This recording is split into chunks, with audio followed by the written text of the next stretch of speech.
Sir କ'ଣ କହିବେ ଚତୁର୍ଥ ଦିନରେ ଆଜି ଧାରଣା ପହଞ୍ଚିଲାଣି ଏପର୍ଯ୍ୟନ୍ତ ପ୍ରଶାସନର ଦେଖା ନାହିଁ।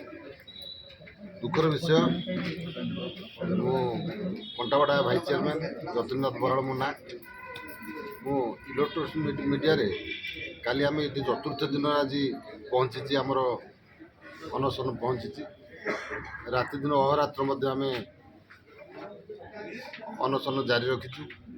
କାହିଁ ଜାରି ରଖିଛୁ ନା ପ୍ରଶାସନକୁ ପଚାରୁଛୁ, ଆମର ଯେଉଁ ସରକାର ଗ୍ରାଣ୍ଟ ଆସୁଛି ବା ସରକାର ଯେଉଁଠି ନିର୍ଦ୍ଦେଶ ଅଛି ପଇସା ଖର୍ଚ୍ଚ କରିବା ପାଇଁ ଯେଉଁ ପଞ୍ଚାୟତରେ, ସେ ପଞ୍ଚାୟତର ପଇସା ଖର୍ଚ୍ଚ ହୋଇପାରୁନାହିଁ ଏବଂ ଜିଆଇଠୁ ଆରମ୍ଭ କରି ଆଉ ଓବିବି ପଇସା ମଧ୍ୟ ଇଏ ସମସ୍ତ ପଇସା ବ୍ରେକ୍ ହେଇଥିବାରୁ, କାହିଁକି ବ୍ରେକ୍ ହେଇଛି ବୋଲି ଆମେ ତାକୁ ପ୍ରତ୍ୟୟ ଧାରଣା ସମସ୍ତ ପଞ୍ଚାୟତ ସରପଞ୍ଚ, ପଞ୍ଚାୟତ ମାନେ ଲୋକପ୍ରତିନିଧି ହେଉଛି ବ୍ଲକର ପଞ୍ଚାୟତ ସମିତି ମେମ୍ବର, ଏ ସମସ୍ତେ ମିଶିକି ଆମେ ଗଣଧାରଣା ଦେଇଛୁ।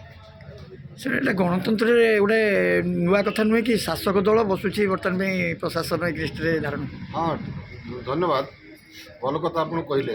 କିନ୍ତୁ ଶାସକ ଦଳ ହେଇକି ଯଦି ଆମେ ଦୀର୍ଘ 2.5 ବର୍ଷ କାଳ ଚେୟାରମ୍ୟାନ୍ ଭାଇସ୍ ଚେୟାରମ୍ୟାନ୍ ଯୁଦ୍ଧ କରିକି ବା ଲୋକଙ୍କ ଅପୋଜିଟ୍ ଗ୍ରୁପ୍ ସହିତ ଅପ୍ରିୟ ହୋଇ ବିଭିନ୍ନ ପ୍ରକାର ସଭା ସମିତି କରି ଲୋକଙ୍କ ସହିତ ସଂଗଠିତ କରି ଆମେ ଇଏ ମାନେ 14ଟା ବ୍ଲକ ଭିତରେ କଟକ ଜିଲ୍ଲାର ଯଦି ଗୋଟେ ବ୍ଲକ ବିଜେପିର ହେଇଥାଏ, ତାହେଲେ ଆମେ ସମସ୍ତଙ୍କର ଉଦ୍ୟମରେ ଆମେ ବିଜେପି ସଂଗଠନ ଭିତରେ ଏବଂ ପ୍ରଧାନମନ୍ତ୍ରୀଙ୍କ ଆଦର୍ଶକୁ ଅନୁପ୍ରାଣିତ ହୋଇ ଆମେ ଏ ଦଳରେ ଜଏନ୍ କରିଥିଲୁ ଏବଂ ଏବେ ମଧ୍ୟ ଏ ଯେଉଁ ଦଳରେ କାର୍ଯ୍ୟକାରୀ ଏବେ ଯେଉଁ ନିଷ୍ଠାପର ଭାବରେ ଆମେ କରୁଛୁ।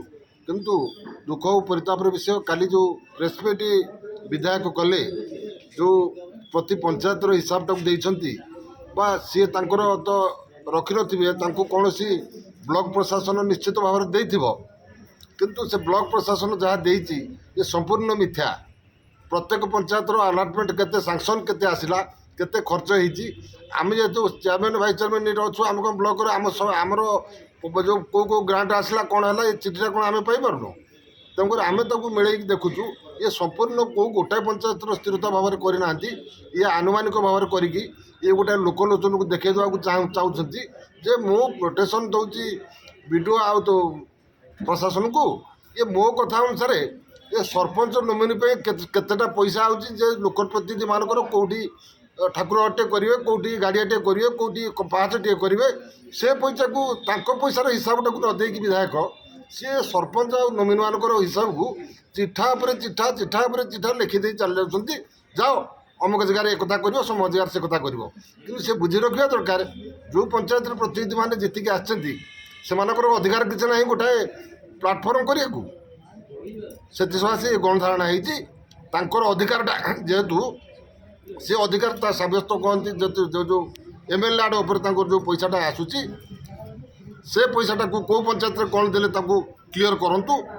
ଏବଂ ସେ ମଧ୍ୟ ଚିନ୍ତା କରିଥିଲେ 22 ଲକ୍ଷ ଟଙ୍କା କେଉଁଠି ଦେଲେ, କେଉଁ ଯେଉଁ ବ୍ଲକକୁ ଏତେ ଟଙ୍କାଟିଏ ଦେଇନଥିଲେ, ତା'ର 8 ମାସ ପରେ 8ଟା ଶିବ ମନ୍ଦିର ଯେଉଁ ଅଷ୍ଟଶମ୍ଭୁଙ୍କ ନାଁରେ ଯେଉଁ ପଇସାଟା ବିତରଣ କଲେ ବା ଡିକ୍ଲାରେସନ୍ ଦେଲେ ଆମ ଦଳୀୟ ତରଫରୁ, ଆମେ ସେଥିରେ ଖୁସି ଅଛୁ।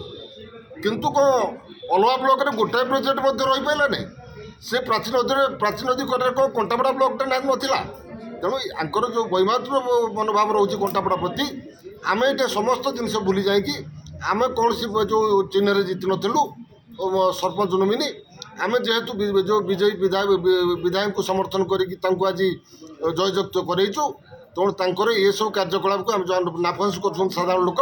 ସିଏ କେତେ ଜଣଙ୍କ ସାଙ୍ଗରେ ବସିକି ଯେଉଁ ଚିନ୍ତା କରୁଛନ୍ତି ଚିନ୍ତା କରୁଛନ୍ତି ଏ ଜନସମୁଦ୍ର, ମୋର ବା ମୋତେ ସମସ୍ତେ ସମର୍ଥନ କରନ୍ତୁ, ମୋର ଦଳ ନାହିଁ, ସମସ୍ତେ ଯିଏ ଆସିବ ମୋ ପାଖକୁ ମୁଁ ସମାନ ଭାବରେ ନ୍ୟାୟଟା ଦେବି ବୋଲି ଏକଥା କିଏ କହେ?